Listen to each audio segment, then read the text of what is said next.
I feel like I'm going to get crucified for this one, but I've got to say it. Dead by Daylight has been adding way too many licenses here lately. And look, here's the thing. I know licenses are important. I know licenses are necessary. If you look at every boom period for the game, they're almost all related to DBD acquiring one big license or another. Adding Halloween to the game was their first big moment that got them mainstream attention and a ton of new players. Something very similar played out with other licensed chapters, most especially Stranger Things and the first Resident Evil chapter. The point is, Behavior needs these chapters because people just don't get hyped for the original content like they do for existing properties. We're living in the age of nostalgia bait, where everybody's feasting on member berries and clapping when John Fortnite adds another character from our childhoods. People know Freddy Krueger, Leatherface, Pinhead, those types, so they get hyped when they hear they're coming to the game. Nobody gets hyped in the same way for the announcement of an asthmatic clown or a floating phallic flesh turkey. And in case you were wondering, Behavior has noticed the public's addiction to nostalgia too.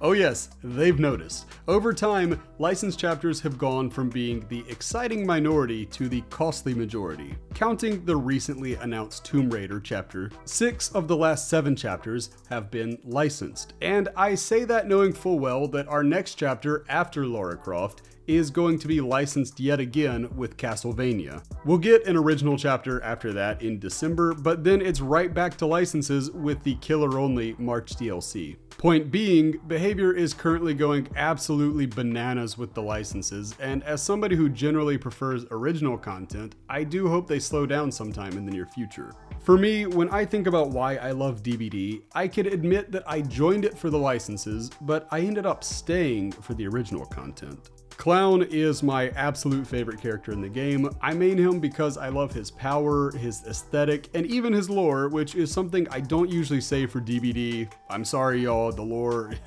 It's just, just being entirely honest guys, it tends to be cheeks. It is what it is. I said what I said. I'm sorry. And Clown is so far from the only awesome character that they've created. Deathslinger, Unknown, Huntress, Wraith, Plague. Everywhere you look, there are bangers after bangers after bangers after bangers, and I am just naming killers right now. Dead by Daylight has an awesome gallery of original characters, and it's a shame that they've slowed down the process at which they create them. Things are better when they cater to organically growing rather than using the fast pass towards success. It's like how sports teams are better when they can draft and develop their own stars rather than trying to get good by throwing money at top free agents to make a splash. Or how the WWE is at its best when their top stars are fresh faces from the farm system and not 50-plus-year-old stars who peaked a decade or two ago. It's like musicians who search for an authentic sound instead of rehashing what the radio likes, but what we've already heard 1,000 times. Or a movie studio paying less for big-name actors and instead diverting their budget to things like special effects or the writing room. My point here, convoluted as it may seem,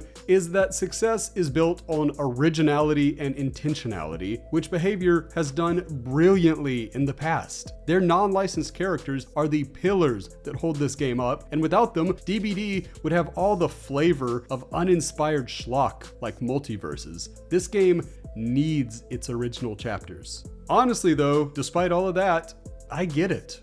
I get why Behavior is a little gun-shy these days about going too heavy on the original content. The last time they went all in on OG chapters was from June of 2022 through June of 2023, a full year of almost entirely original chapters. Of the 5 chapters that released during that window, only 1 was licensed, that being Project W, which was a Resident Evil chapter, of course. And you know what? Project W was far and away the most popular and well-received of the bunch. The others put out during that time were almost all perceived to be dumpster fires. Whether that was a fair perception or not, that is how a lot of people felt about them. Roots of Dread came in hot with a great killer aesthetic, a great launch trailer, everybody was hyped. But people cooled on that one really quickly. Hattie received no love from the art team for a very long time, Dredge's power was severely undercooked, and playing Killer on the Garden of Joy was about as enjoyable as sitting through the last 4 seasons of Game of Thrones. But no, really, I do hate what they did to my favorite show. We got back in track in August with the aforementioned Project W, and then after that we got Forged in Fog, and look, I like the Knight. Mostly because he's Hungarian, yes, but I like the Knight. I like the Shattered Square too, especially now that the red filter's gone. It's great. I love it. It's a great map. But even I can admit that the general public hated this chapter. At first, I hoped it was just Romanian bots, but no, people actually do hate this chapter. They hated the Knight's power, Vittorio's appearance, everything about the Borgo, and even little things like the Knight and his strangely chicken-like helmet. This chapter, unfortunately, was a dud, but at least the next one was a hit, right?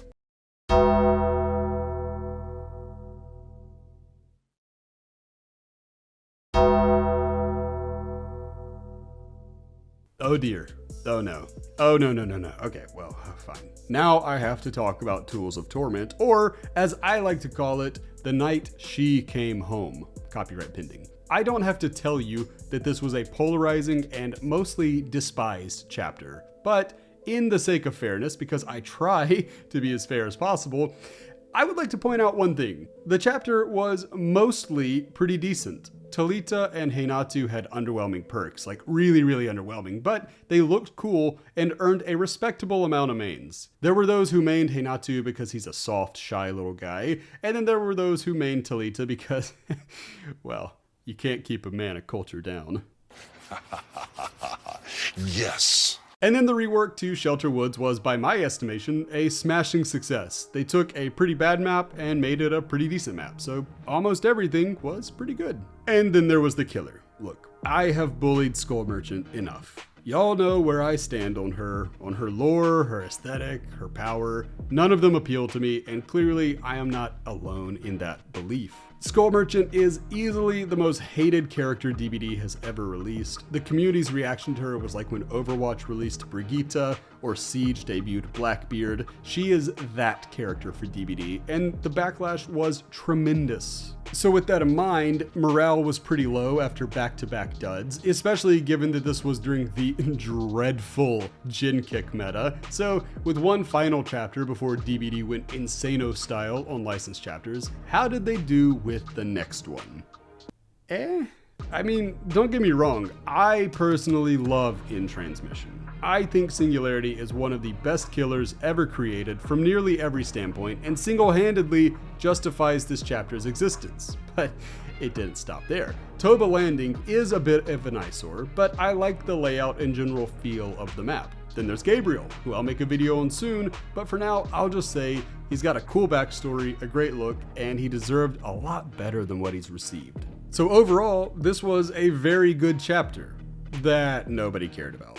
In modern DBD, there are no Gabriel players. Zero, none, zilch. If you say you've seen them, you're lying to me.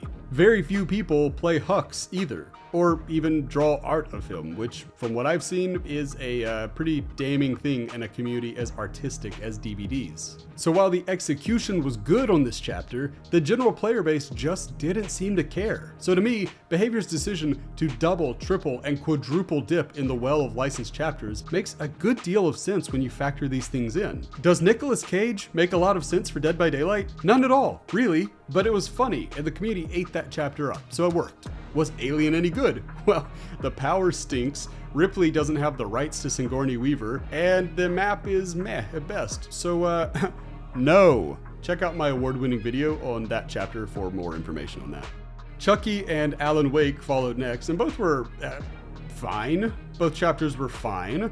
They didn't really shake up the meta or offer anything new or exciting, but people seemed really hyped for them, I guess. Especially Chucky. People seemed very excited about Chucky. This stretch, to me, cemented Behavior's views on the benefits of licensed chapters. By using recognizable characters, they can essentially guarantee successful chapters no matter the quality. Nightmare on Elm Street was bad. Sadako Rising was bad. Alien was bad. But you know what? Based on Steam review numbers, all three chapters seem to have sold better than In Transmission, which was a good chapter. In conclusion, I guess my point is this. I don't blame Dead by Daylight for leaning more heavily into licensed content, given the track record that we have displayed as consumers. Behavior is a business first and foremost, and they ultimately do have to think about the bottom line. There is no judgment being made against them as people or as a professional entity. No pun intended. That said, I enjoy original chapters a whole heck of a lot, and I hope that a year from now, Year 10 ends up celebrating a decade of DBD by giving us more original content than licensed content. I know that licenses are like joining the bloodline. They are the quickest path to the island of relevancy. That said, there's nothing wrong with less celebrated, mid-card chapters that put in the work and spice up the game for the slightly less nostalgic amongst us. But if they're going to keep pouring it on with licensed chapters, I guess the question does have to be asked. When are they going to add the funny jump scare mascot game? Thank you so much for watching the video. I would love to hear your comments down below. As always, I love you and appreciate you. I've been Das Food, and until the next one, bye friends. I've been dreaming on in my head like I've seen it. A life worth living is a life with meaning. I'll do what I love till my heart stops beating. I'm feeding this demon. Got a taste, can't erase bitterness.